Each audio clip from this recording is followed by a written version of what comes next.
need another project, but this is my dream vehicle. I bought my dream vehicle off of Marketplace. This here is my 1986 Jeep Grand Wagoneer.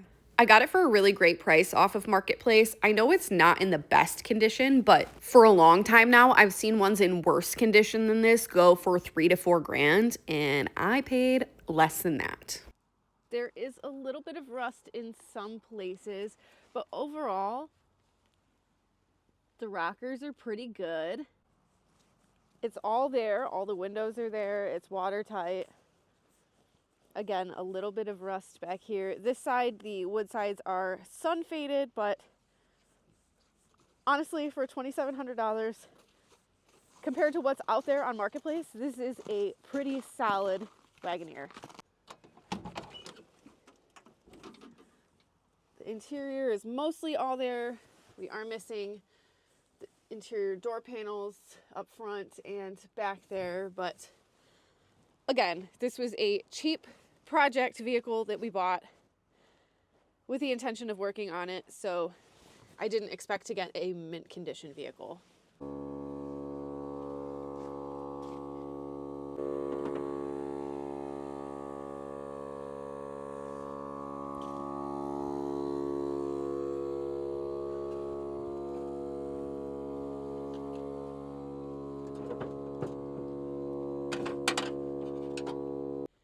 But the first thing we're gonna do is take it up to the house with the power washer and wash it off. So let's start it up first so you can hear it run and try and drive it up there.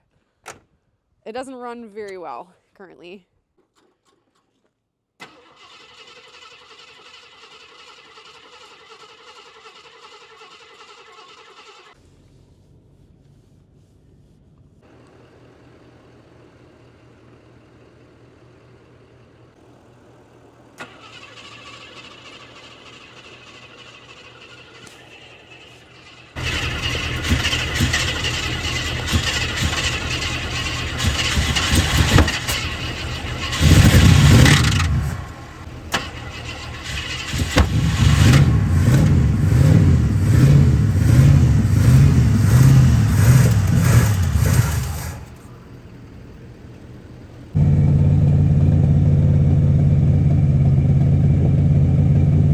Well, we can't seem to keep it idling, so we're just gonna tow strap it up to the house to power wash it. I think it's just out of gas though, so we're gonna probably put some gas in it next. All right, let's tow it.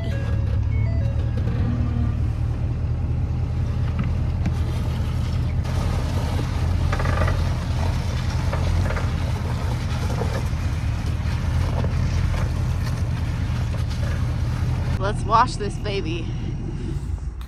This is what it looks like now, so pretty gross. I don't know the last time this has been washed. It's been sitting outside, so hopefully we can get cleaned up.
so pretty. It's beautiful after the car wash. It needed that. It certainly has not been washed in who knows how long. One or 2 years. That's a $4,000 Wagoneer when you Yeah, get it wet, it already went up in value. We'll see. Yeah, we'll see how the paint dries. I'm sure it's not going to be perfect, but right now it is. How do I do this like SpongeBob? 2 weeks later. Our current goal for the Wagoneer is just to get it running good enough that we can move it around the yard. Right now it won't, as you've seen from this video. So step one in trying to get it to run better is putting some fresh gas in it. So Nick just went to the gas station and filled up a 5-gallon tank. We're gonna see if that does it. Also, something really cool I learned when I went and titled it at the Secretary of State. Michigan has changed the rules regarding historical plates and authentic plates. So typically when you register a vehicle in Michigan, you have to pay the registration annually, and it goes off of the original MSRP value of the vehicle.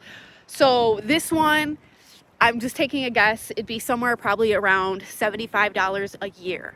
If I do a historical plate, that is $30 for 10 years to register it. However, the historical plates used to only allow you to drive to and from car shows, but they have now updated the rules so that you can drive freely wherever you want, as far as you want, between Memorial Day and Labor Day. And authentic plates, which I think is going to be the route I want to go, means you have to find a plate from the year of your vehicle. So I have to find a plate with 1986 tags on it, and I can register that as my historic plate. And authentic plates are $35 once, and then it's registered with that plate for as long as you own the vehicle. And it does have the same rules that apply to the historical plates. So you can only drive it freely from Memorial Day to Labor Day. And then outside of that, you're only allowed to drive it when you're going to events or car shows. And I also believe mechanical testing is an allowed reason to drive it. So I think that is the route I'm gonna go. So I need to start looking for an authentic plate for this Jeep. This info is current as of January 2026, so they may change it. And if you're watching this video in the future, just look it up before you take my word for it. Go to Michigan Secretary of State website to double check that those are still the rules.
locked up.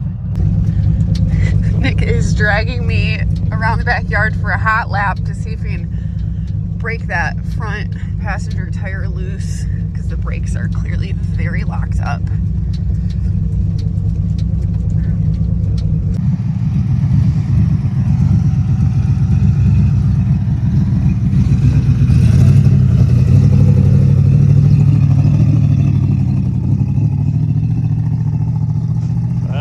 That tire's still locked up.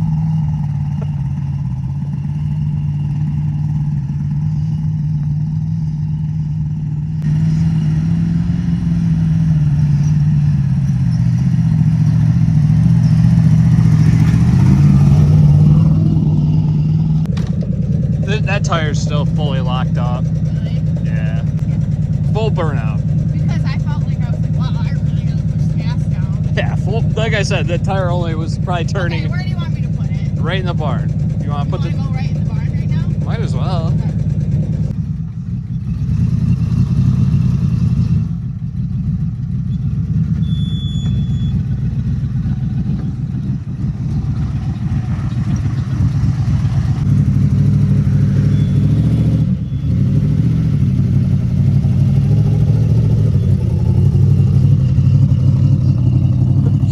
Full burnout.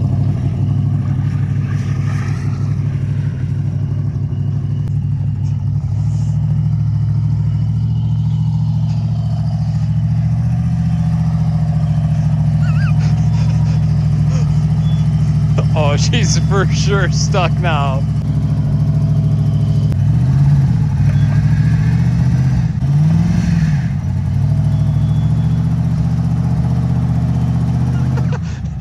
Start rowing.